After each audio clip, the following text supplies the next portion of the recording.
J'ai eu peur que tu envoies la punchline. Oh, c'était pas compliqué. Tu l'as quand même dit, même en rigolant. Hein. Je le couperai. Non, c'est peut-être nous, en fait, chérie. On a peut-être un problème. Ah ouais. Peut-être un problème. Ouais. Pourquoi nous, on n'est pas amour? Pourquoi on n'est pas lumière? Pourquoi on a besoin de Jésus pour recevoir de l'amour et de la lumière? Parce que j'ai pas encore ouvert mon 6e chakra. Non, moi, je pense qu'on est mal foutu, en fait. Tu vois, j'ai pas ouvert mon chakra Parce cœur. qu'il y en a, ils regardent en eux et ils voient la lumière. Nous, c'est tout noir. J'ai on pas dit ouvert le Jésus. chakra cœur. J'ai pas assez médité, puis... Bonjour tout le monde. Bon, donc tu me disais en off qu'il fallait qu'on parle de parentalité. Ouais. C'est ça, et moi je te disais, oui, me parler de parentalité alors que ce sont des célibataires, est-ce que ça va les rejoindre? Et toi tu m'as dit, mais si, mais si. Alors, moi, là, ma proposition, c'est vrai qu'elle est un peu inconsciente, dans le sens où ce que je vous propose, c'est de mettre en lumière les peurs inconscientes. Donc, on est vraiment sur l'inconscient, qui pourrait vous empêcher de devenir parent et qui pourrait vous empêcher de faire couple, qui pourrait, en fait, s'amuser à saboter le passage du couple à l'âge où nous sommes fertiles. Voilà, la peur de devenir parent, pour à peu près 7-8 raisons, pourrait saboter votre projet de couple pour la simple et bonne raison que une fois que vous serez parent, une fois que vous serez en couple, vous serez précipité dans la parentalité puisque vous êtes fertile. Hein, c'est ce que nous dit la psychanalyse. Et ça, en fait, si vous n'avez pas travaillé vos peurs de devenir parent, vous allez repousser le couple jusqu'à la ménopause. Voilà, surtout pour les femmes, en fait. Hein. C'est vrai que là, du coup, on parle plutôt pour les femmes. Ouais, donc le postulat de départ, c'est de dire qu'en fait, on va parler de parentalité, des freins ou des peurs ou des obstacles, encore une fois, très inconscients qu'on peut avoir quant au fait de devenir parent, mais qui en fait peut être un vrai obstacle, un vrai frein au fait de faire couple. Parce qu'en fait, quelque part, si vous arrivez à être en couple, ça veut dire que vous allez vous ouvrir à la parentalité. Donc forcément, ça peut mettre des obstacles en fait au couple, parce qu'il y a des peurs très profondes à l'idée de si je suis en couple, je deviens parent, on s'ouvre à la vie, et j'ai peut-être des peurs que j'ose même pas traverser. Voilà, et du coup, je me bloque, je me sabote, j'ai des mécanismes inconscients qui vont saboter, qui vont empêcher les choses, parce que derrière, j'ai une peur viscérale de traverser telle ou telle peur. Ouais. Et donc, c'est de ça qu'on va parler aujourd'hui. Et c'est assez costaud, hein. Vous allez voir, en fait, on ne l'aborde jamais. Finalement, dans le coaching, on est tellement sur qu'est-ce qui t'empêche tes visualisations. Alors qu'en psychologie clinique et en psychanalyse, c'est très documenté ce genre de peur, ce refus, ce blocage d'évitement inconscient de la parentalité. Donc en fait, en psychanalyse et en psychologie clinique, c'est béton cette raison. Et là, on va juste vous mettre ça à nu pour que vous regardiez et que vous essayiez de percer votre inconscient. Parce qu'on est toujours sur l'objet brillant du couple, sauf que le couple, s'il fonctionne, il donne des enfants.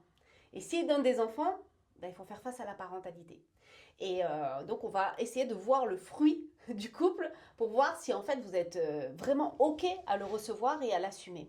Encore une fois, ce qu'on va dire, c'est on va parler de mécanismes inconscients. Ça veut dire aussi que là, vous allez entendre ça, vous allez dire « Ah non, mais moi, c'est pas du tout ça. » Ben oui, parce que consciemment, vous avez peut-être pas ça à l'esprit, c'est pas encore venu à la lumière. Le but de cet épisode, c'est justement d'essayer de réfléchir, d'amorcer une pompe pour mettre un petit peu en lumière, est-ce que finalement, en toile de fond, est-ce qu'il n'y aurait pas de ça, peut-être, d'une certaine manière? Alors là, on va vous donner 6-7 peurs profondes, blocages, qui sont un peu les patterns qui reviennent souvent. Peut-être que vous en avez qu'un ou deux, mais déjà un ou deux, ça peut vous bloquer. Voilà. C'est ça, exactement. En fait, on sort du simple « je n'ai pas rencontré la bonne personne » pour s'attaquer aux peurs inconscientes, profondes, structurées dès l'enfance, liées à la parentalité, liées au fait que petite, je jouais à la poupée, petit, je me suis dit un jour je serai papa et il s'est passé des choses. Donc on est vraiment là en train de parler à votre inconscient. Vous pouvez laisser le podcast, non c'est vrai, couler. Et à la fin, vous nous mettez en commentaire s'il s'est passé des choses ou la semaine d'après, voilà, peut-être laisser l'inconscient travailler. On va mettre en lumière les principaux freins identifiés par la psychanalyse, par les psychologues, par des études cliniques. Donc voilà, on est vraiment sur quelque chose de scientifique et on va pas trop aller en profondeur sur les fondements théoriques, mais on donnera quand même quelques pistes et peut-être quelques sources vérifiables si vous avez un petit peu besoin de ça. Voilà. Ouais. Après, voilà, on n'est pas en train de dire que si vous êtes célibataire, c'est que forcément il y a ce truc-là. Mais il y a de fortes chances qu'il y ait un peu de ça derrière, en toile de fond. Et que, encore une fois, peut-être vous dites, oui, moi, mon blocage, il est plutôt lié au couple, la peur de me perdre dans la relation, la peur de me tromper de personne. Oui, peut-être qu'il y a de ça aussi. Mais il y a peut-être ça et autre chose aussi. Et du coup, ce combo des deux fait que ça bloque beaucoup et que du coup, vous n'arrivez pas à avancer, vous n'arrivez pas à vous engager, vous n'arrivez pas à vous mettre dans le process parce que, en fait, il y a trop de peurs profondes. Donc, on va commencer avec le premier frein inconscient. Et peut-être que vous l'avez, peut-être que vous ne l'avez pas. Voilà, vous allez voir, il y en a 7, 8. Et peut-être que certains, ça va vraiment vous parler, d'autres non. Mais je vous encourage vraiment à laisser filer ça dans votre inconscient, Mm. à l'écouter un peu comme une méditation pour voir s'il n'y a pas des éléments que vous pouvez déposer à la lumière. Et tout ce qui est vu est sauvé et tout ce qui est nommé n'est plus inconscient, n'est plus un blocage complètement figé. C'est quelque chose que vous pouvez travailler. Dernière chose pour l'introduction, après on va rentrer dans le vif du sujet, mais comprenez bien que la parentalité, c'est quelque chose qui vous fait rejouer toute votre histoire, votre éducation, votre enfance, le lien d'attachement à vos parents, comment vous êtes construit, votre identité, votre valeur. Tout ça, en fait, devenir parent, c'est être vraiment un individu. Alors en psychologie, on parlerait de sujet, enfin en psychanalyse, de sujet, devenir sujet. Mais donc très souvent, on occulte plein de choses, mais en fait, devenir parent, la parentalité, s'ouvrir à la vie, et devenir parent, c'est vraiment quelque chose qui va venir vous travailler en fait toutes les parties de votre être. C'est pas juste, oui, je vais être parent, mais en fait, je suis bien dans ma vie de célibataire. Non, en fait, ça va remettre en question plein de choses, de vos fondements, de vos fondations, de votre éducation, de l'amour que vous avez reçu, pas reçu. Donc voilà, ça va venir vraiment vous toucher et travailler vraiment de toute votre histoire et tout votre être. Ben voilà, il a tout dit. Merci, au revoir.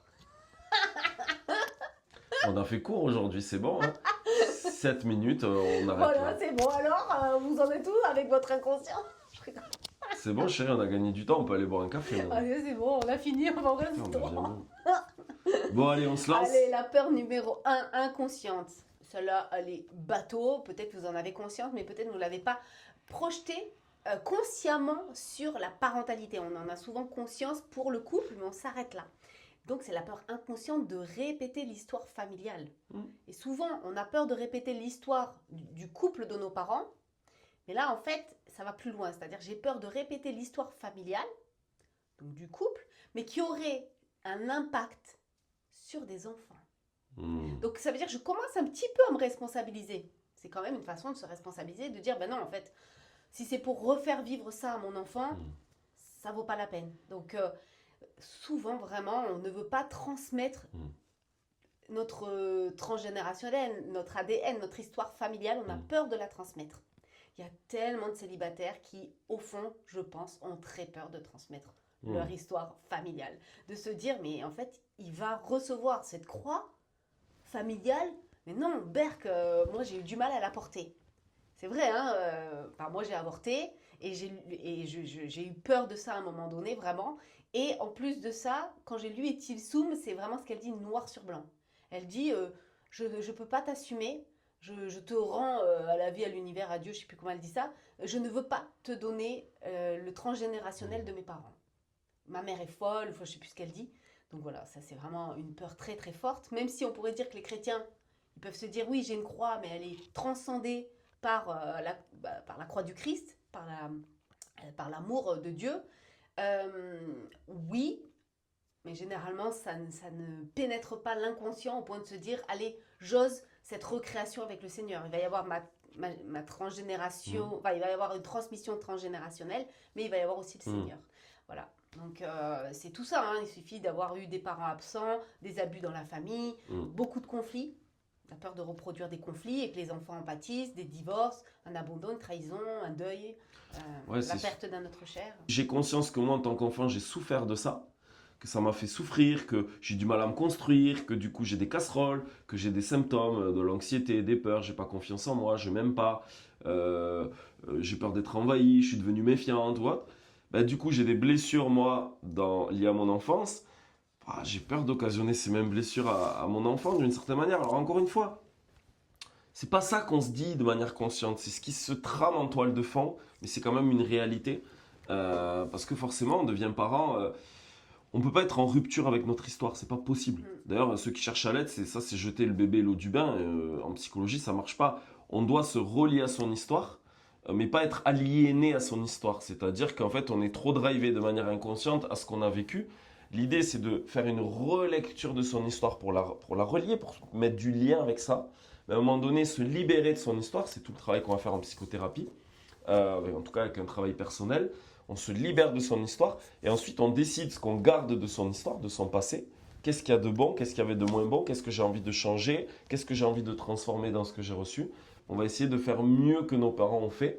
À partir du moment où je donne la vie, l'enfant qui naît devient inconsciemment le lieu possible de répétition des traumas familiaux.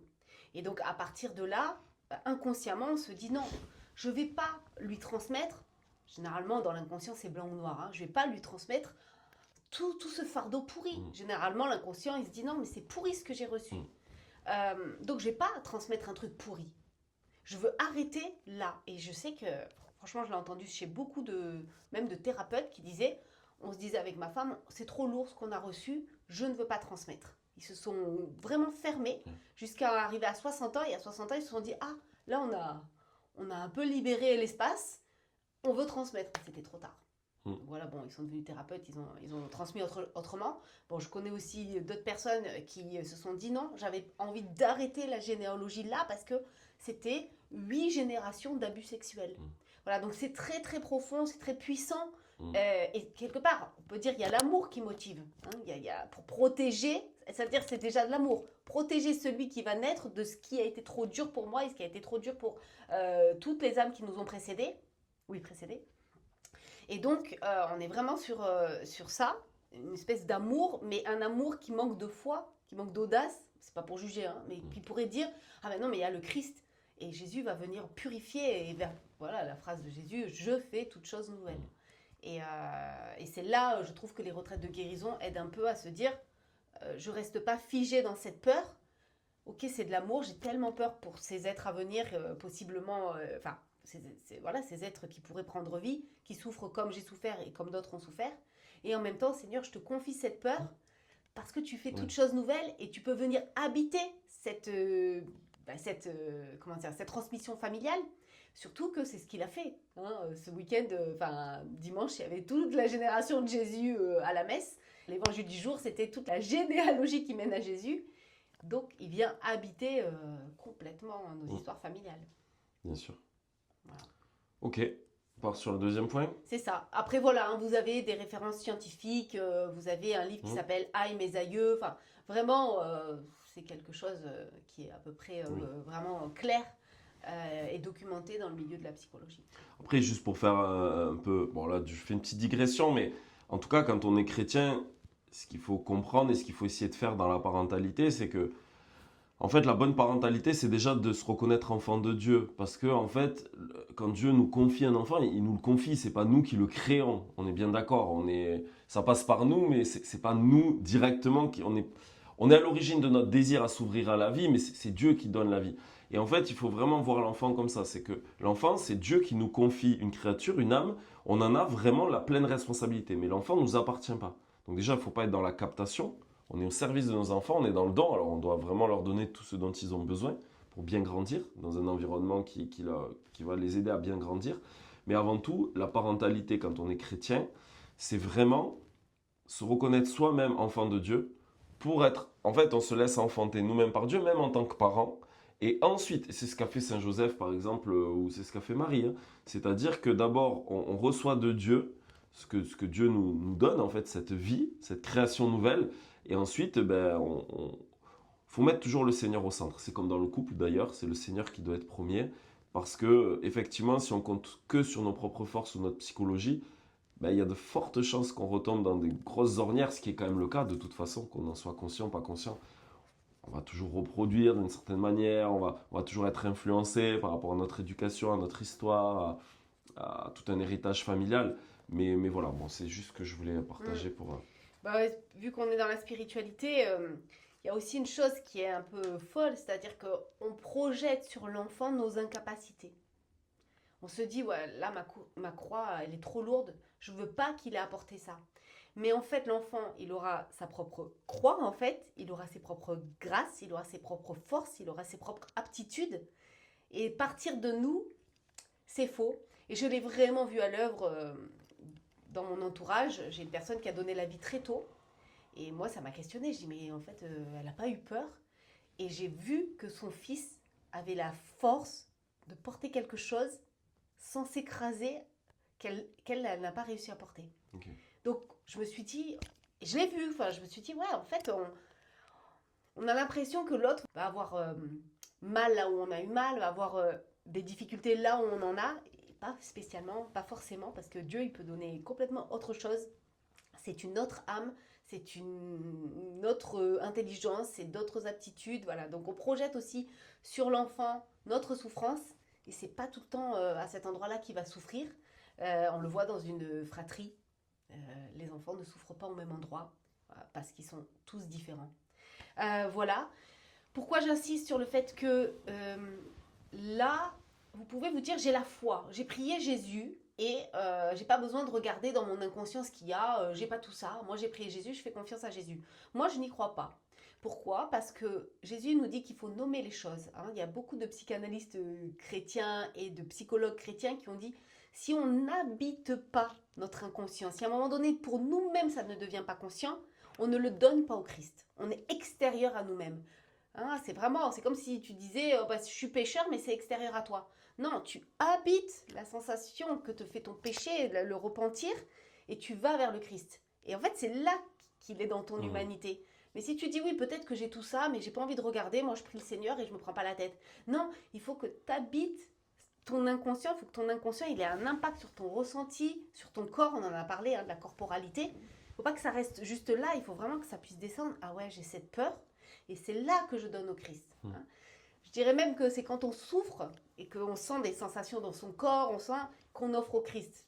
Si on n'en souffre pas, que c'est extérieur, on n'offre rien du tout. Hein. Voilà, excusez-moi, hein, ça fait un peu doloriste, mais voilà, sans dire de souffrir à l'extrême, mais de vraiment sentir ce que ça vous fait dans votre corps, de vous laisser habiter déjà par cet inconscient pour dire ah je te le donne Seigneur, je le nomme, je le vois, je l'habite, viens l'habiter avec moi. Et là il va y avoir des changements.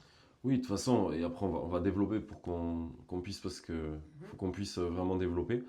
Euh, En fait, quand on parle d'inconscient, quand on parle de blessures, d'histoire familiale, de toute façon, faut pas psychologiser les choses, faut pas toujours être à tourner autour des blessures, des blessures, des blessures. Mais même dans votre démarche de foi, de sainteté, d'évolution personnelle et d'une spiritualité incarnée, ben, c'est quelque chose que vous devez descendre en fait dans vos peurs, dans vos émotions profondes. C'est tout. Même si on dit, ouais, c'est pas de la psycho, on occulte ça, juste on parle de chemin de sainteté, mais à un moment donné, vous allez avoir vraiment des boulets aux pieds ou des cailloux dans la chaussure qui vous empêchent de vous donner, qui vous empêchent de vous réaliser, qui vous empêchent de vivre pleinement de votre vocation.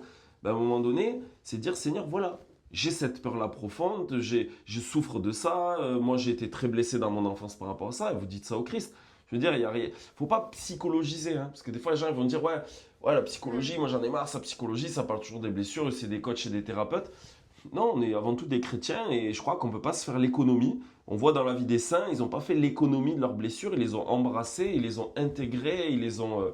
donc on est des êtres incarnés, on a une histoire, on ne s'est pas construit à partir de rien, on a des émotions, on a un cœur. Si notre cœur il a été à un moment donné marqué par la vie, il a été marqué par la vie, ça va être très difficile d'aimer si on a été blessé. Ça va être difficile.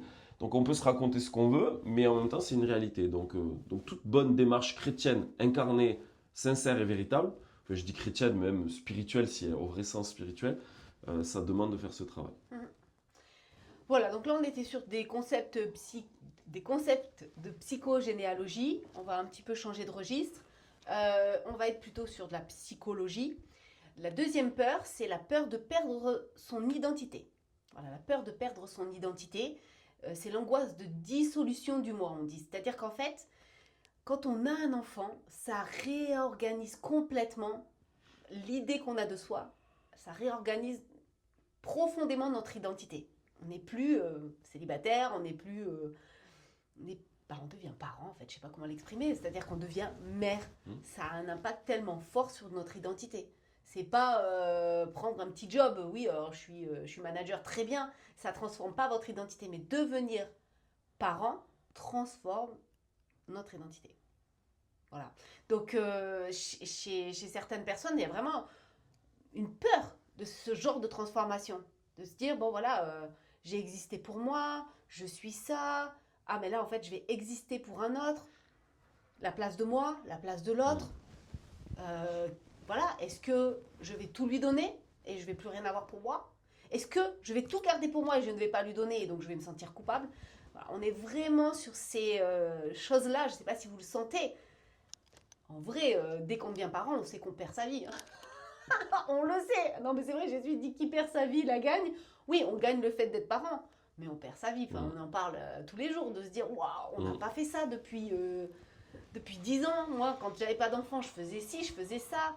J'étais une baroudeuse, je prenais mon sac à dos, j'allais à droite à gauche, je ne suis plus baroudeuse. Alors, j'y vais, mais alors avec On mes baroude enfants. avec les enfants, le lit parapluie, le coffre plein. C'est 6 heures d'organisation avant. Ouais, bien Même sûr. plus que ça, voire anticiper le voyage. Enfin, donc voilà, ça touche vraiment l'identité, mais aussi les libertés qui me définissent. Oui, enfin, moi je le dirais assez simplement, c'est un peu la peur de se perdre, et puis ça va venir encore une fois remettre en question vraiment notre identité. On peut avoir une forme d'identité où on se construit d'abord quand on est célibataire, on se développe, on développe des potentialités, on développe notre vie professionnelle, notre vie sociale, voilà, plein de choses, notre spiritualité. Et ensuite on s'ouvre au couple, donc qui je suis en tant que femme ou en tant qu'homme, mari ou femme déjà, et là je me découvre une nouvelle identité, en tout cas une continuité, une croissance dans mon identité et j'arrive encore mieux à savoir qui je suis. Puis ensuite, ça va continuer à se développer finalement dans la parentalité. Mais encore une fois, ça peut faire peur. Ça peut être vu comme une forme de menace. Alors, encore une fois, vous allez dire, mais David, mais non, je ne me sens pas menacé à l'idée d'être parent. Encore une fois, je ne dis pas que tout le monde a ça, je ne dis pas que vous avez ça, mais c'est quelque chose qui existe, encore une fois. Encore une fois, là, ce dont on parle, c'est des mécanismes très inconscients. C'est pas des choses que vous racontez dans votre tête comme ça. Donc dire non, je suis pas là-dedans, prenez le temps. Vous savez, que ce soit quand on fait une psychanalyse ou un travail sur soi, on n'a pas les réponses qui nous viennent comme ça, les insides et les prises de conscience, hein. Pourquoi? Parce qu'il y a une espèce de, il y a une chape qui fait qu'on a du mal à aller en profondeur dans notre inconscient. Voilà. Et plus on a des certitudes et plus on est persuadé qu'on perçoit la réalité, qu'on se connaît et tout ça, moins on va pouvoir accueillir ce qu'on appelle des insights, c'est-à-dire à un moment donné des prises de conscience. C'est ça les prises de conscience, c'est waouh, d'un coup je prends conscience de quelque chose que j'avais pas du tout à l'esprit en fait, que j'avais complètement mis de côté, enfin, ça venait pas à ma conscience. Voilà, donc voilà moi ce que je pourrais dire sur cette deuxième peur. Euh, voilà, donc ça arrive souvent quand l'identité, justement, elle n'est pas claire. Quand il y a eu une blessure identitaire, c'est-à-dire que, je ne sais pas, un parent intrusif ou un parent fusionnel, ça empêche une identité forte, une mémoire de son identité, une visualisation de son identité cohérente et claire.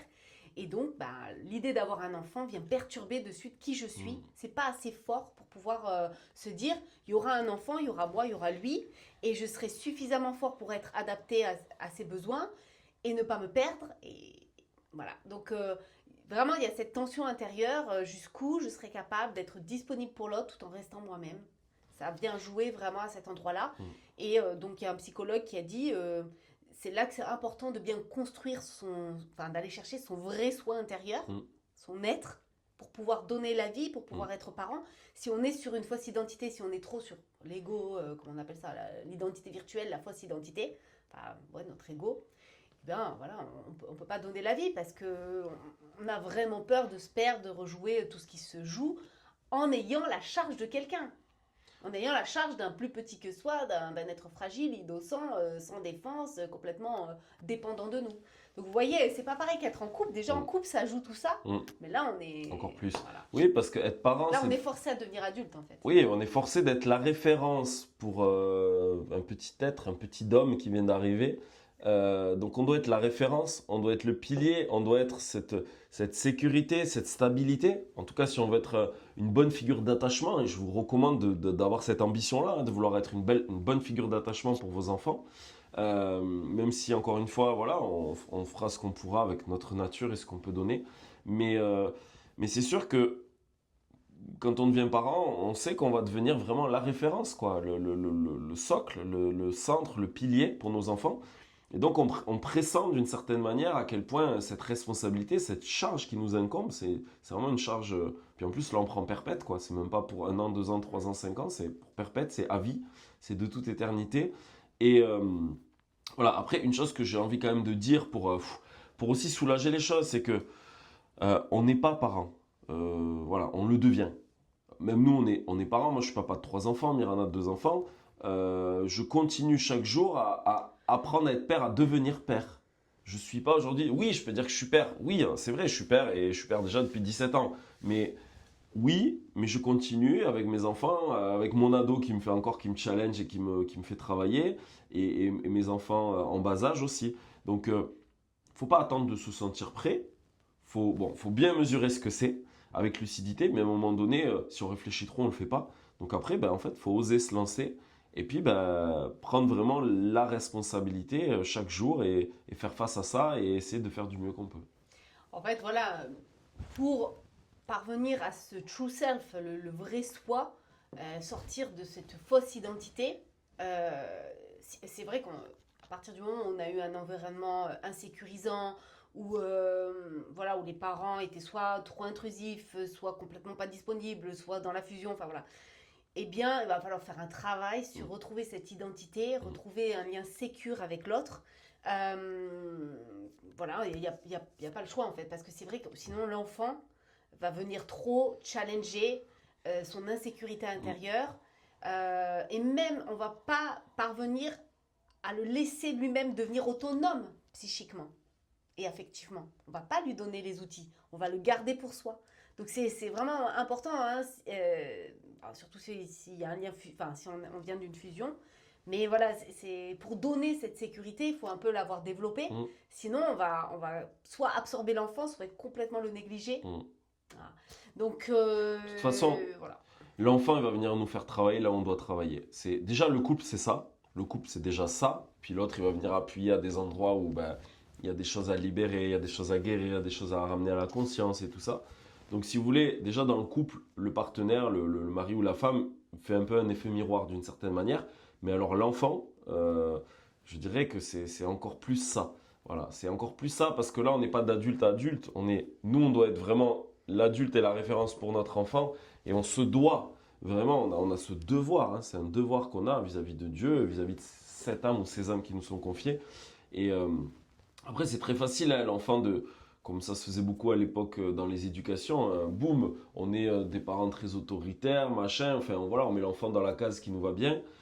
Bon, ou alors on se laisse vraiment traverser parce que l'enfant nous fait toucher du doigt et voilà, on se laisse grandir, guérir, parce que l'enfant il vient aussi à un endroit guérir aussi l'enfant qu'on a pu être. Moi je le vois beaucoup aujourd'hui avec mes enfants. D'une certaine manière, ça permet des guérisons aussi avec nos enfants d'une certaine manière, de guérir notre enfant intérieur en devenant un bon parent pour nos enfants, comme on aurait aimé avoir dans l'enfance mais qu'on n'a pas eu, avec plein de carences affectives. Et puis nous-mêmes, aujourd'hui, on est en mesure, en tant que parents, de donner ça. Mais d'une certaine manière, c'est comme si aussi ça vient guérir et restaurer l'enfant qu'on a pu être. Et en plus de ça, là, on fait un vrai switch parce que c'est comme si on arrête le processus, on le reproduit pas, on le répète pas. Des fois, ça se répète de génération en génération. On est un peu la personne qui vient, boum, stopper un peu le schéma héréditaire, transgénérationnel, familial, quoi. Je suis d'accord avec toi, mais je mets juste un petit bémol, mais c'est la tendance humaine, c'est-à-dire qu'on vient tellement réparer notre histoire que généralement, mais il y a beaucoup de psychologues qui le disent, hein, on en met trop. Et donc après, l'enfant, il va devoir réparer le trop qu'on a mis pour réparer notre histoire. Donc en fait, c'est vraiment une histoire de doser. Bien sûr. Voilà. Sinon, on en fait trop. C'est-à-dire que pour réparer soi-même et éviter à l'enfant cette souffrance, on surinvestit un domaine qui va créer d'autres carences Voilà, bon, je pourrais avoir des exemples, mais là, c'est peut-être pas le lieu. Mais en tout cas, voilà, regardez dans votre histoire, à partir du moment où vous dites oh, mon père, il a été pas disponible, donc je suis hyper disponible, bah ouais, peut-être je suis envahissant, voilà. Donc ça crée, et on passe notre vie à Oui, réajuster les excès de nos parents qui ont voulu bien faire. Enfin, moi, je vois mes parents, il y a plein de trucs, ils ont super bien fait, mais ils ont surfait, en fait, voilà, tout simplement. Donc moi, je dois doser, et il y a d'autres trucs où ils étaient en carence, et je surdose. ouais, ouais. Après, ce que tu dis pour moi, tout est une histoire, tout part de la blessure. C'est-à-dire, par exemple, oui, moi, on n'a pas suffisamment écouté mes besoins. Ouah, qu'est-ce que ça m'a fait souffrir en tant qu'enfant. Je veux surtout pas reproduire ça avec mon enfant et je veux qu'il soit vraiment, je veux reconnaître ses besoins. Mais en fait, comme ça part de la blessure et la peur, la peur de blesser à nouveau, mais en fait, souvent, et d'ailleurs, ça c'est très fréquent, c'est de faire tout l'inverse pour le coup. Voilà, c'est-à-dire, Ouais, c'est ça. moi j'ai manqué de tout et en fait, je deviens le parent permissif de tout.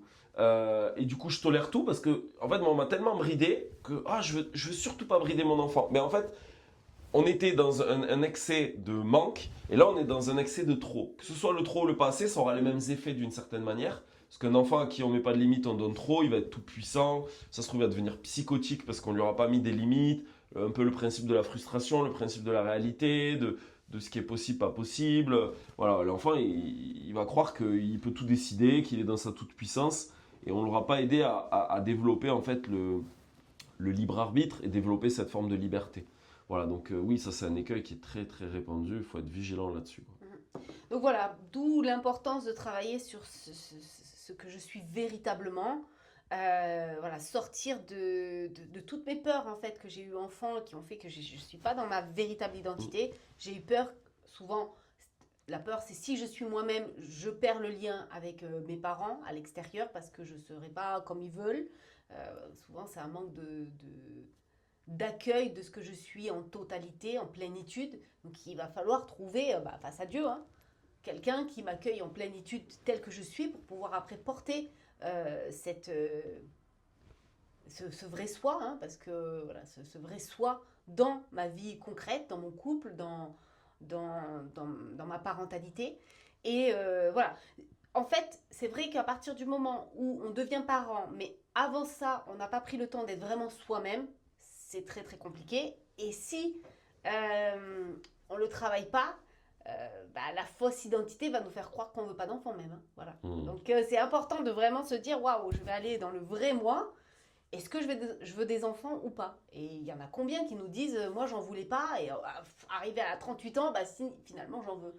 Vous voyez, donc c'est juste le temps de tomber dans le vrai soi pour se dire ah je veux quoi véritablement, parce que l'ego il voulait pas, mais en fait au fond de moi je veux. Donc voilà, c'est dur, mais je pense que c'est important de le dire. Voilà. Ensuite, qu'est-ce qu'il nous reste? Il nous reste pas mal en plus. Donc voilà, on était sur la peur de perdre son identité, l'angoisse de se perdre dans l'enfant ou d'investir l'enfant de façon narcissique. Voilà. Ensuite, il y a la peur inconsciente, la peur numéro 3, la peur inconsciente de ne pas être à la hauteur. Tu en as un peu parlé, mais on va s'arrêter dessus. C'est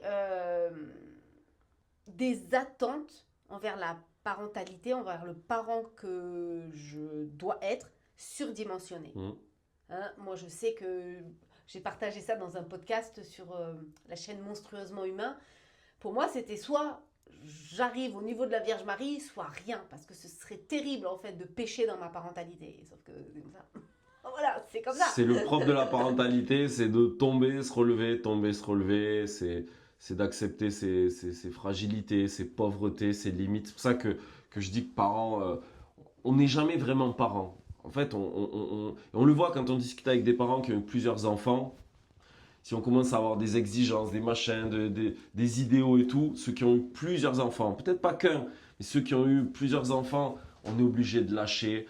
Les caractères des enfants, ils sont différents. Les difficultés ne sont pas les mêmes. On fait avec la fatigue, on fait avec le temps qu'on a, on fait avec notre disponibilité. C'est tellement une chose qui est pas facile, hein, j'ai pas envie de mettre le mot difficile parce que, mais quelque part, ouais, c'est engageant, quoi. En fait, ça demande d'accepter de grandir avec et de ne pas être déjà fait, en fait. On aimerait déjà être arrêté, on aimerait déjà être parfait, hein, c'est le truc. j'ai l'impression que dans l'augment augmenté, le transhumanisme, on oublie en fait qu'on est en croissance perpétuelle, si on l'accepte, hein, parce qu'on peut être aussi en décroissance. Et là, c'est vraiment de se dire, ouais, non, mais si je suis pas parfait, je n'ai pas le droit d'être parent. Alors que je pense que ce qui est intéressant pour un enfant, en vrai, c'est de voir un être capable de grandir, d'évoluer au fur et à mesure des problèmes, en fait. Un saint, il fait que ça. C'est pas, il n'y a pas de problème, ou c'est pas, je suis déjà arrivé. Donc, c'est pas facile d'accepter qu'on va être tissé par le réel, tissé par les événements, tissé par nos pauvretés aussi, de se dire, bon, bah, en fait, je suis tombée. Et c'est dans cette humilité qu'il va se passer quelque chose de plus intéressant, de plus grand. Donc ça demande de l'humilité tout simplement, je pense, humilité, foi, confiance et Oui. travail, oui, il y a un travail quand même à faire. Ouais, puis l'enfant, il nous ramène au réel de qui nous sommes, de là où nous en sommes. Je veux dire, l'enfant, le couple déjà, ça fait ça, mais vraiment, l'enfant, on peut faire qu'avec le réel de ce qu'est l'enfant. On peut se raconter tout ce qu'on veut, l'enfant doit faire avec, c'est là, l'enfant, ça se vit toujours dans l'instant présent. Et donc, soit on a une trop haute image de soi, on a une forme d'idéalisation de soi. Là, on se voit trop beau, bah alors là, l'enfant, va vous ramener à là où vous en êtes. Donc, c'est bon pour l'humilité. L'humus, c'est ce qui ramène proche du sol, de la terre, hein, donc de l'incarnation. Mais aussi, parfois, on peut être dans une espèce de dévalorisation de soi. On se dénigre, on ne se reconnaît pas ses valeurs, ses qualités, tout ce qu'on est, tout ce qu'on peut donner, tout ce qu'on peut offrir. Et là aussi, du coup, on va avoir du mal d'une certaine manière, à projeter, à imaginer que on peut être un bon parent, qu'on peut apporter quelque chose, parce qu'en fait, on ne se reconnaît pas soi-même déjà sa valeur, son identité. Donc on se dit, mais si moi déjà là, en tant qu'adulte, je ne me reconnais pas mon identité, je ne me suis pas encore vraiment laissé reconnaître spirituellement d'une certaine manière pour habiter tout mon être, toute ma singularité, toute mon histoire, ma personnalité.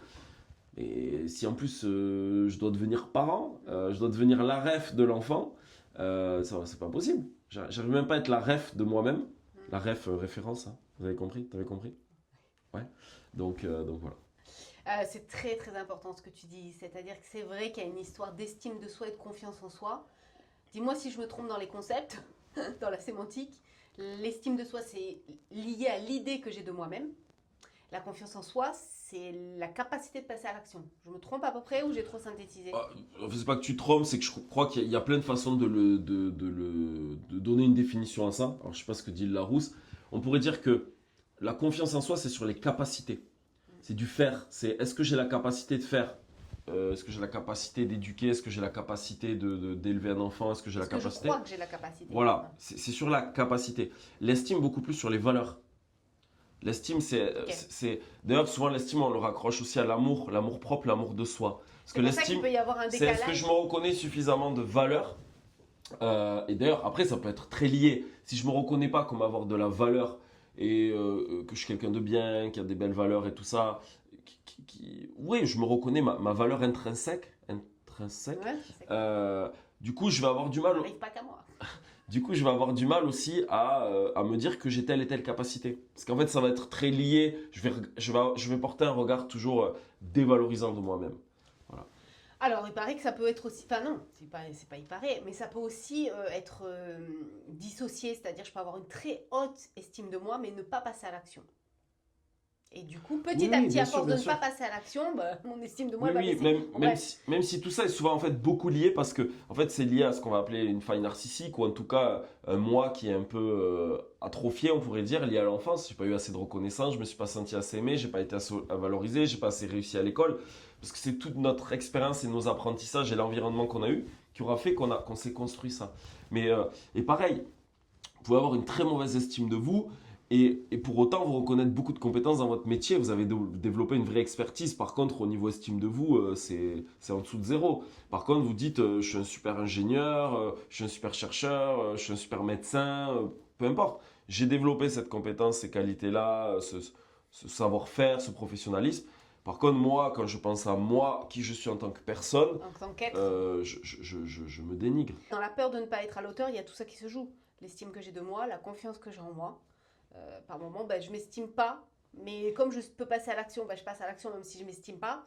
Par moment, j'ai une bonne estime de moi, mais j'ai du mal à passer à l'action. Enfin voilà, essayez d'évaluer où vous en êtes.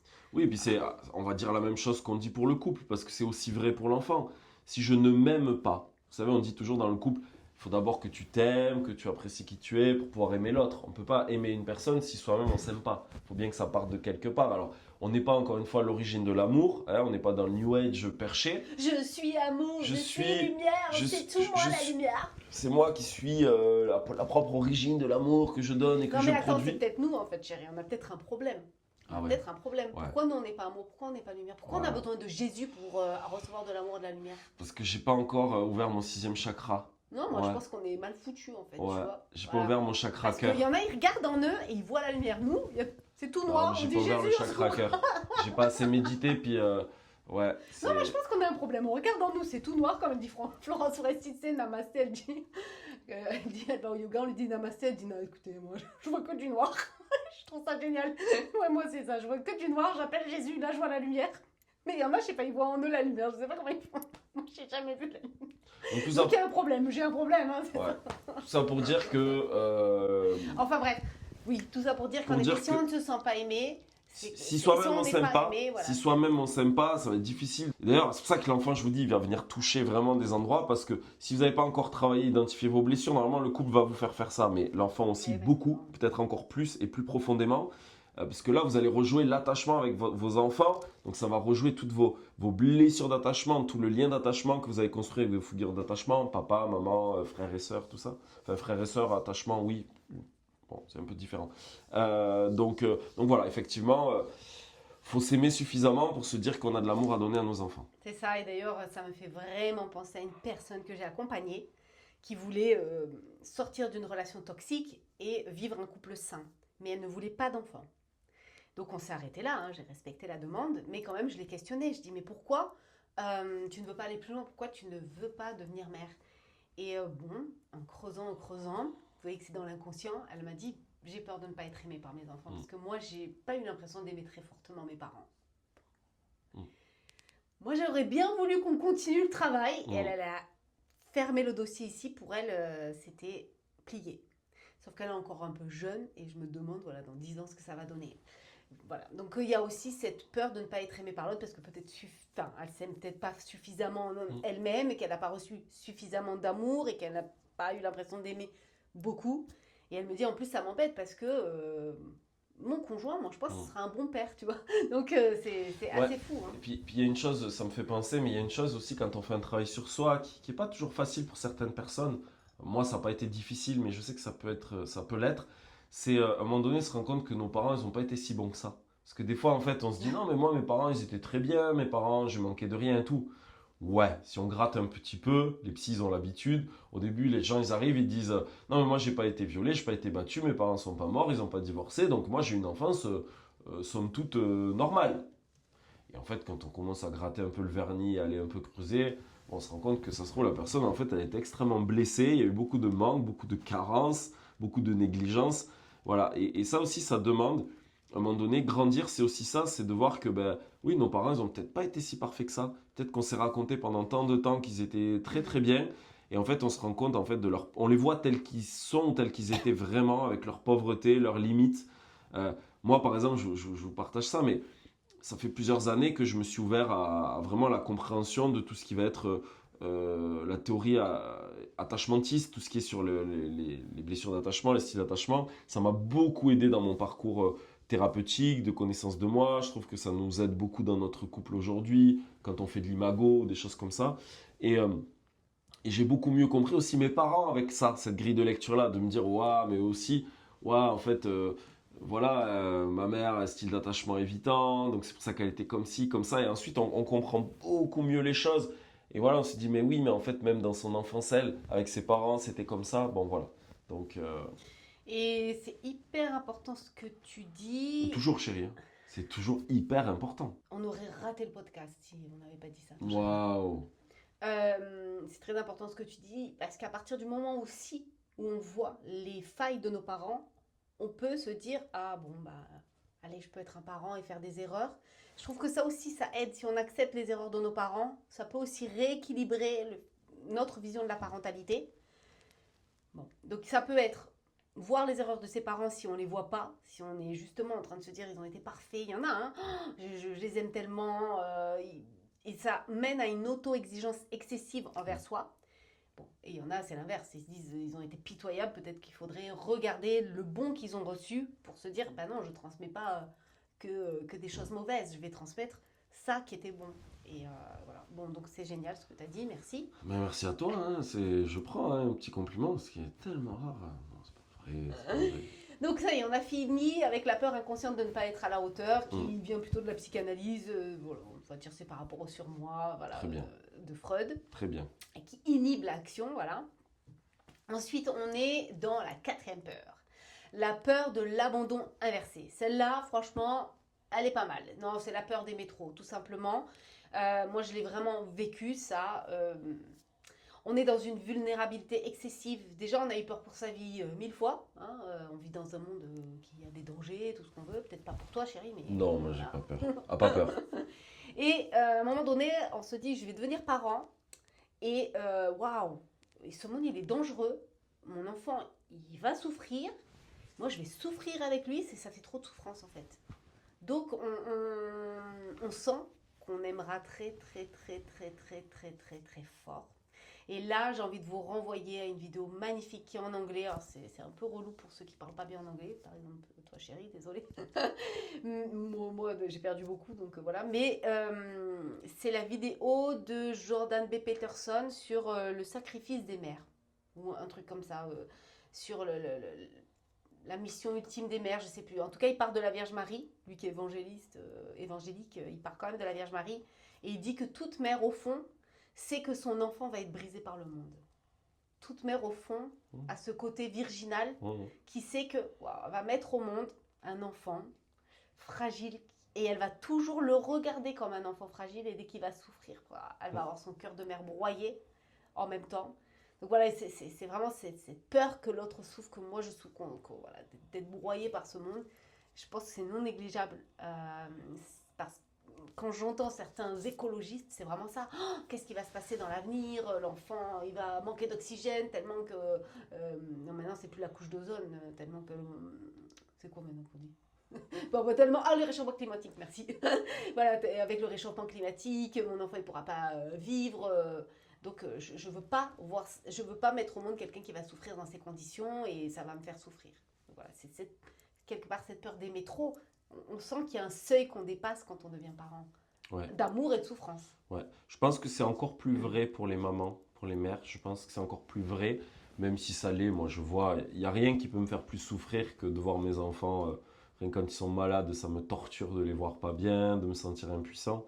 Mais ouais, après voilà, mais je pense que pour vous, les mères, je pense que c'est encore plus vrai là sur ça.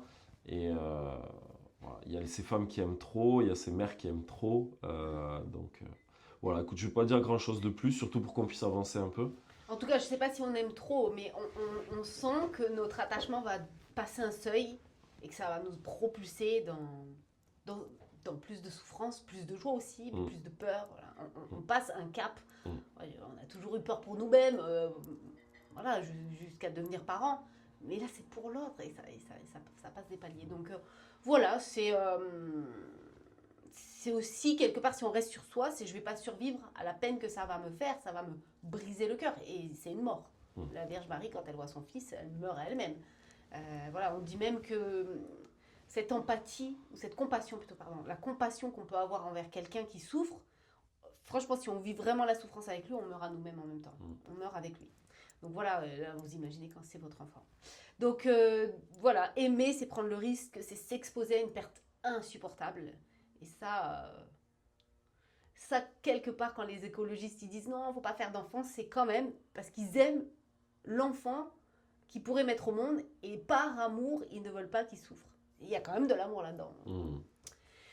Voilà, donc si on est anxieux, si on est, comment ils appellent ça, écologiste anxieux, bah voilà. Écolo-anxieux, je sais pas le terme, tu le connais toi? Il y a non, tellement mais de termes je vois nouveaux. ce que tu veux dire, mais ça me... Voilà.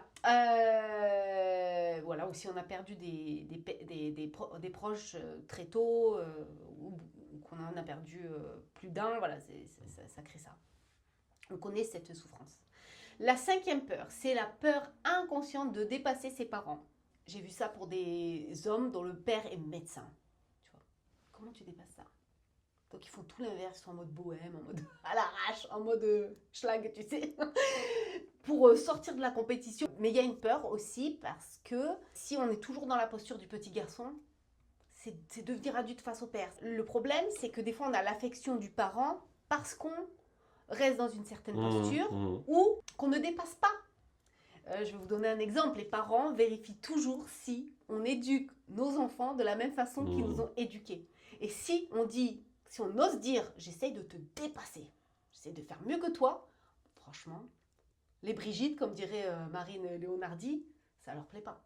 Voilà, c'est sur des choses comme ça, c'est difficile, je trouve, pour un parent, et ce sera difficile pour nous, qu'un enfant nous dise, tu sais, en fait, tu as fait tes erreurs, je veux faire mieux. Et en fait, tu es là pour faire mieux. Tu es là pour me dépasser. Okay. Donc voilà, là, c'est être dans son être que d'avoir ce désir, cette audace d'aller plus haut, d'aller plus loin, de faire mieux et de regarder droit dans les yeux ses parents. Ouais, t'es peut-être docteur, mais moi, je vais faire tel métier avec telle chose et je vais apporter ça au monde et ça vaut même plus. Alors, c'est pas pour une compétition de coq, mais il y a un peu cette notion de dépasser. C'est sûr qu'on fait du mieux qu'on peut et que quand on voit, moi c'est surtout ça, c'est quand on voit que on a mal fait et que ça a des conséquences dans la vie de notre enfant qui est devenu adulte et que il a des croix un peu difficiles à porter, qui galère dans sa vie sentimentale parce qu'on n'a pas eu la bonne posture, la bonne éducation et tout ça. Oui, je pense que ça peut amener de la culpabilité d'une certaine manière. Donc ça, oui, ça me renverrait à ma responsabilité. Et ce que tu dis, moi j'ai envie de citer un exemple que j'ai pu vivre moi et que je sais qui est très très fréquent. Là, je sors un peu de la parentalité, mais ça se vit pareil. C'est dans l'entrepreneuriat. En fait, très souvent, quand on vient d'une famille pauvre, modeste, ouvrière ou je ne sais quoi, quand on veut lancer un peu un business et qu'on veut qu'il y ait de la croissance et qu'on veut bien gagner sa vie, en fait, à un moment donné, on va se bloquer à des plafonds de verre, ce qu'on appelle. Mais c'est vraiment ça. Moi, je l'ai vécu. En fait, on bloque des plafonds de verre. C'est comme si j'ai pas le droit ou je peux pas gagner 5, 10, 15, 20, 30 000 euros par mois. Parce que moi, dans ma famille, on gagnait 1500, 2000, on était ouvriers, mes parents, ils étaient pas pauvres, mais en tout cas, on n'était pas très riches.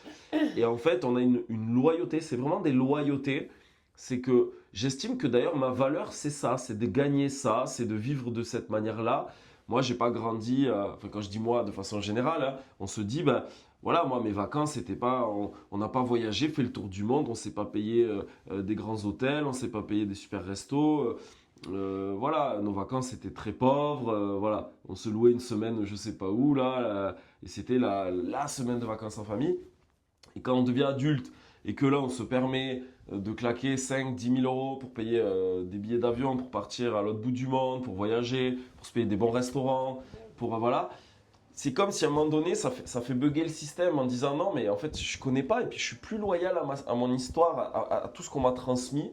Moi, je sais que je l'ai vécu et ça, on le sait dans l'entrepreneuriat, on peut vraiment bloquer des plafonds de verre parce que c'est comme si on trahirait quelque chose de notre héritage familial, vis-à-vis de nos parents. Et ça peut être pareil dans la parentalité d'une certaine manière, dans l'éducation.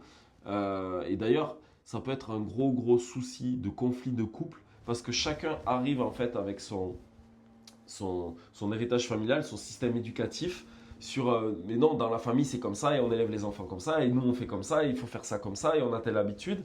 Oui, sauf que chacun arrive avec ses propres histoires. Oui, mais maintenant il va falloir que ça converge vers une même direction. Il va pas falloir que ça s'oppose. Il va pas falloir que ça s'oppose et il faut pas que ça rentre en conflit. Parce que s'il y en a un qui dit non mais c'est comme ci, c'est comme ça par rapport à ce qu'il a reçu et l'autre pour peu que ça soit même très différent, voilà, ça rentre en conflit forcément. Ça va être compliqué. Donc, et ça peut être compliqué ou avec les bons parents. Alors il y en a un qui s'efface totalement et qui laisse l'autre prendre. J'en connais des femmes qui m'ont dit j'ai laissé mon mari ouvrir la valise et transmettre que sa valise. Et c'est plus tard que je me suis dit et la mienne de valise. Oui, après s'il y en a un qui a eu un bon modèle éducatif et qui a des bons repères face à un autre où c'était chaotique, on peut s'appuyer sur celui qui a déjà des repères, une structure et tout ça. Et en soi c'est ok. Et je disais juste, c'est la petite anecdote, si mes beaux-parents regardent un jour cette vidéo, peut-être ma belle-maman regardera un jour cette vidéo, c'est aussi, voilà, ça peut rentrer en conflit avec les beaux-parents qui, comme disait Miranda, quand eux, ils veulent encore qu'on reproduise ce que eux, ils ont fait, ce qui était juste. Et en plus, je vois bien, et je ne vais pas citer ma belle-mère, mais je la cite un petit peu, quand des fois on discute. Brigitte, ça s'appelle une Brigitte. Une Brigitte, et qu'elle dit, oui, mais moi, dans ma famille, c'était comme ça, mais moi, ma mère, moi, mon père, et c'était comme ça. elle fait déjà référence à sa propre éducation. Et il faudrait que nous, presque, on éduque nos enfants par rapport à l'éducation qu'elle a reçue. Il y a déjà pas mal d'années. Donc, entre-temps, ça a quand même évolué. Les principes éducatifs ont changé. Merci Dolto, merci Montessori, merci aussi toutes ces nouvelles approches. On considère plus l'enfant, ses besoins et tout ça. Scientifiquement, on sait plus de choses. Ouais. Donc, mais voilà, vous voyez, ça peut rentrer en conflit aussi. Donc, déjà de dire, attends. Ça rentre en conflit. Dieu, c'est avant tout, ces âmes-là, ils ont confié aux parents, pas aux grands-parents. Alors, les grands-parents, ils ont un rôle à jouer, bien évidemment. Ils ont vraiment une fonction, ils ont un rôle. Mais avant tout, la personne qui a vraiment les rênes pour les principes éducatifs, c'est pas les grands-parents, ce sont les parents. Il y a toujours un conflit de génération et voilà. Bon, j'appelle Brigitte, même si on aime les Brigitte, il n'y a aucun souci. Mais c'est parce qu'une humoriste rigole beaucoup de sa belle-mère qui possiblement s'appelle Brigitte. Et donc elle appelle ça les Brigitte, c'est-à-dire voilà, ceux qui te disent comment ils faisaient avant, etc. Mais les Brigitte, on vous aime, hein, attention, hein, c'est pas... Bon voilà, ensuite, il ne faut pas oublier les cas d'enfants qui ont été parentifiés et qui s'occupent de leurs parents et qui du coup ne sont pas du tout disponibles pour un conjoint parce qu'ils sont le parent de leurs parents. Ils en prennent soin. Par moments, ils sont même en couple. Il y a un terme pour ça, le conjoint psychologique, c'est-à-dire qu'ils sont en couple avec un des parents. Il n'y a pas du tout de place pour le couple et encore moins du coup pour la parentalité. Bref, on ferme la parenthèse, mais c'est important. Donc après, il y a la peur existentielle ultime, c'est-à-dire que, alors ça, je l'ai vécu et je ne savais pas que c'était ça que je vivais et waouh, j'étais contente quand je l'ai compris. C'est la peur ultime existentielle, c'est-à-dire quand je donne la vie, ça me confronte à la mort. Et notre génération, j'ai l'impression qu'elle veut se croire immortelle.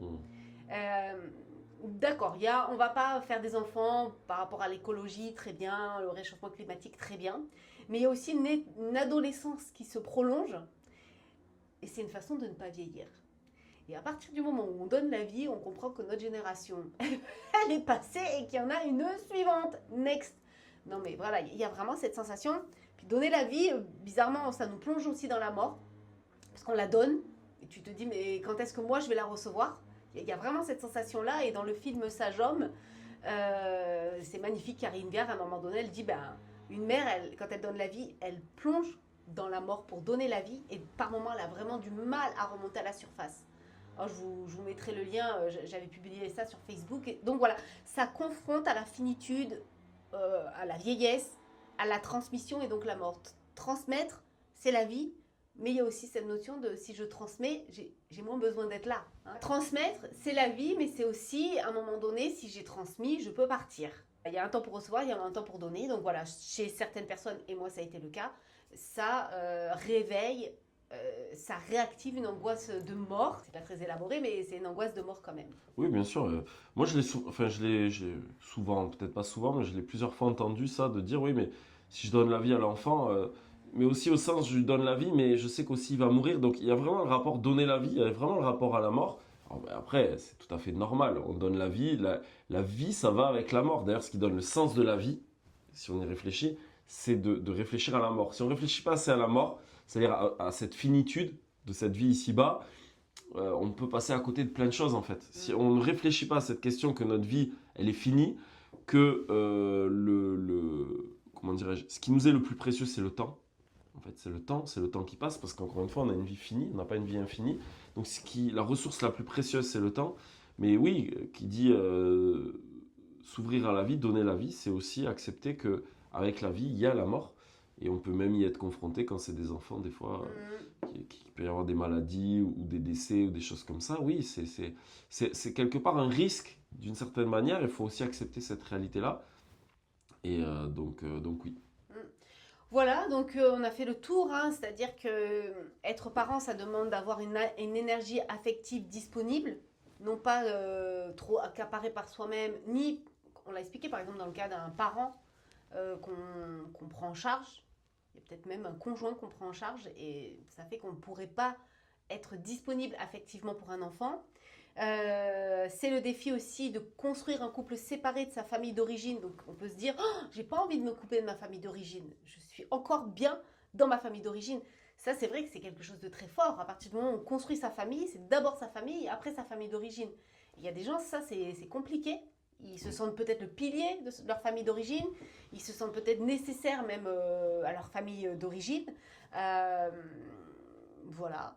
Et puis ça peut être la peur justement de se dire, euh, je ne veux pas que mon enfant revive tout ce que j'ai vécu, donc je me projette sur l'enfant. Oui, oui, puis ça demande aussi, quand on veut enfin, construire sa propre famille et devenir soi-même parent, ça veut dire qu'on arrête d'être l'enfant de ses parents d'une certaine manière. On devient adulte. On n'est plus l'enfant des parents où je m'appuie toujours sur mes parents, où je dépends toujours beaucoup de mes parents, de ce qu'ils pensent de moi, de... Voilà. Non, c'est d'ailleurs, euh, dans la Bible, c'est bien écrit, tu quitteras ton père et ta mère, donc il y a quelque chose à comprendre aussi, qui soit spirituel ou psychologique. Si à un moment donné, moi-même, je veux initier la vie et donner la vie, je l'ai d'abord reçu de mes propres parents et ensuite, moi, je deviens un adulte et c'est moi, ensuite, qui vais redonner la vie. Donc, il faut comprendre qu'il y a vraiment une logique à la fois psychologique et très spirituelle. Mais il faut accepter qu'à un moment donné, on coupe vraiment le cordon ombilical. Et moi, je le vois, j'accompagne beaucoup de célibataires qui ont une quarantaine d'années. Il y en a des fois qui n'ont pas coupé le cordon ombilical d'une certaine manière. Alors oui, ils ont de l'autonomie financière, ils ont leur boulot depuis des années et tout, mais il reste encore très, très, très, comment je pourrais dire, dépendant de ce que pensent les parents, des avis des parents. Ouais, limite, ils oseraient pas faire quelque chose qui va à l'encontre des parents. Mm. Oh, t'as 40 ans, tu fais ce que tu veux de ta vie, quoi. Dans tes choix professionnels, tu fais ce que tu veux de ta vie. Ils sont pas là pour valider, invalider. Alors, bien sûr, ils vont te renvoyer des choses que ça leur appartient, leur peur, ce qu'ils pensent de ça. Mais voilà, moi, quand j'ai décidé de quitter le salariat, moi, j'ai jamais eu une famille d'entrepreneurs. Je quitte le salariat au moment où je suis en train de construire, entre guillemets, une vie de famille avec un vrai projet. Qu'est-ce qui me renvoie mes parents? Pourquoi tu fais ça? Et garde ton salaire. Et toi, ils m'ont renvoyé ça. Euh, En fait, à l'époque, je m'en foutais carrément. Alors, j'aurais préféré avoir un peu de soutien, et tu vois, plutôt qu'ils me renvoient leur peur et tout ça. Mais c'est pas de leur part que j'ai reçu du soutien ou quoi que ce soit, parce que ils pouvaient m'apporter que ce qu'ils m'apportaient. Mais moi, dans mon choix, c'était, j'ai envie de dire, voilà, ça faisait de belle Bah, lurette que je m'étais affranchi de ça, quoi. tu étais autonome psychologiquement. C'est ce qu'on Complètement. appelle être autonome psychologiquement. Ouais. À un moment donné, de se dire, ok, j'entends, ça te fait peur, et en même temps, je suis comme Et ça, je vais faire les choses, je vais ouais, mener ma vie, la vie qui me c'est ça. correspond, comme dit Lara Fabian, tu auras la vie qui te ressemble. Même aujourd'hui, dans les choix que je fais, enfin, dans les choix que je fais, dans les choix qu'on fait, là, mes parents, ils sont des années-lumière de ce que je vis, des choix que je fais, des risques que je prends, voilà, des projets, d'entreprise. Donc David a dépassé ses parents, et bim. Oh là là là là, c'est merveilleux. Merci Seigneur. On va rester là, qu'est-ce On que va t'en rester penses? là, je donne juste quelques petits conseils pour terminer. Nommer la réalité, Hmm, hein, en travail thérapeutique, nommer la réalité, non pas pour accuser, rien du tout, mais pour vraiment se libérer. Euh, Reprendre sa responsabilité et rendre la responsabilité du parent, vraiment, bien sûr. vraiment clarifier ça. Voilà. Créer une séparation émotionnelle, psychologique, vraiment, c'est géographique, c'est bien, mais il y a des gens qui partent à l'autre bout du monde et ils ne créent pas cette séparation émotionnelle et psychologique. Voilà. Donc ça, c'est se repositionner en tant qu'adulte face à ses parents, enfin se positionner si ça n'a pas été fait. Accepter la culpabilité, le risque, c'est normal. Hmm, On compose avec ça. On se sent coupable. Voilà, il faut juste pas que ça soit trop intense et travailler si ça déraille. Voilà, et choisir consciemment la vie d'adulte, la vie de croissance, la vie de confiance. De se dire, je suis capable. Et là, je suis capable parce qu'il y a des outils hmm. psychologiques humains qui peuvent m'aider, qui peuvent m'accompagner, mais aussi parce que le Seigneur habite nos généalogies, il nous donne la vie, voilà, il nous donne la vie en abondance, et donc je peux transmettre. Ouais, et puis moi, le mot de la fin, ça sera de vous dire que n'attendez pas de vous sentir prêt ou prête à devenir parent. C'est un pari fou d'être parent. Si on réfléchit trop, on ne le fait pas. C'est un peu comme le mariage, mais la parentalité, c'est encore plus. Euh, N'attendez pas. Vraiment, je pense que quand Dieu nous appelle à être parents, il nous appelle à aller dans quelque chose qui nous semble impossible. Quand on y réfléchit, quand on le projette, ça nous semble parfois impossible. Alors, je dis pas, parfois il y a vraiment une lucidité à avoir, il y a un discernement à poser. Il y a des gens qui sont trop fragiles psychologiquement ou autre. Des fois, il vaut mieux pas qu'ils s'ouvrent à la parentalité parce que ça peut faire des gros dégâts, des ravages. Et on le voit parfois, il y a des enfants qui sont retirés des familles, qui sont placés parce que ce sont des parents qui sont incapables d'être des bons parents, d'une certaine manière. Mais voilà, si vous avez quand même réfléchi, vous voyez qu'à peu près dans votre vie ça va, vous arrivez à être minimum stable et autonome, n'attendez pas de vous sentir capable. Vous vous sentirez peut-être pas capable. Il suffit de dire oui. Il suffit de s'ouvrir à ce désir, à cet appel que vous recevez dans votre cœur. Et ensuite, les choses elles se feront jour après jour. Vous avez déjà 9 mois pour vous préparer, déjà. Et ensuite, quand l'enfant il arrive, vous inquiétez pas, au début c'est un nouveau-né. Et on apprend jour après jour. Mais voilà, n'attendez pas de vous sentir prêt. Je me suis jamais senti prêt à devenir parent. On le devient par la force des choses. Et en même temps, c'est ça qui nous libère, c'est ça qui nous fait grandir, c'est ça qui nous amène de l'épanouissement, de la fécondité. Mais à un moment donné, il y a ce oui à poser. Il faut consentir, même si ça nous semble, par rapport à nos projections mentales, euh, impossible à envisager. Mais c'est tout à fait normal. Donc voilà, gardez la foi, l'espérance, la confiance. Et Dieu vous aidera sur le chemin. Je vais résumer ce que tu as dit en une phrase. On ne fonde pas une famille quand on est encore émotionnellement pris dans celle de ses parents. On la fonde quand on ose en sortir. Basta. Cosy. On en reste là. On reste là. Dites-nous en commentaire ce que vous avez ressenti, ce à quoi ça vous a fait penser, ce que ça vous a touché, est-ce que vous avez trouvé ça naze, est-ce que vous avez trouvé ça édifiant. Mettez-nous des commentaires parce que là, les algorithmes, ils ne sont pas en notre faveur alors qu'on se donne du mal pour vous donner vraiment de la valeur. On essaie de pas faire de la redite parce qu'on voit bien qu'il y a plein de contenu YouTube. On essaie vraiment de vous donner des choses chirurgicales. Donc voilà, aidez-nous avec des commentaires, avec des likes pour que l'algorithme il fasse son travail. Sinon, on va pas décoller. Ouais, soutenez-nous et puis vraiment faites-nous des retours qui soient à la fois positifs au sens ouais merci ça nous parle, ça nous aide, ça nous édifie, mais ça peut être aussi des retours constructifs, pour pas dire négatifs, de dire voilà bon non là ça nous a pas parlé, non ça nous a pas rejoint, non plutôt ce sujet qui nous intéresserait. Faites-nous aussi des propositions de sujets. Voilà, on reste ouvert aux propositions, on reste ouvert à la discussion, au débat. On ne prétend pas, encore une fois, détenir la vérité. Voilà, il n'y a pas une vérité. Nous, on a la nôtre, on témoigne de ce à quoi on croit, nos aspirations profondes et surtout notre vécu, notre expérience. Mais voilà, n'hésitez pas. Et voilà, likez, parce qu'avec YouTube, si on veut que ça soit plus vu, entre guillemets, alors on ne court pas nous après les vues, on court juste après le maximum de fécondité de ce qu'on peut offrir au monde, ce qu'on peut donner, et c'est sûr que plus ça peut être vu, entendu. Et proposer aussi, parce que les algorithmes, c'est aussi la proposition en miniature. Voilà. C'est ça, bon voilà. Donc aidez-nous, tout simplement. Voilà, allez. Parce qu'on reçoit des messages privés, c'est gentil, mais c'est vrai qu'on se dit, bon, ça nous aiderait plus si c'était sur la chaîne YouTube. Voilà, il y a des gens, ils laissent des super commentaires sur des groupes privés et tout. Bon, franchement, merci beaucoup. Merci. Allez, voilà. à bientôt. À bientôt.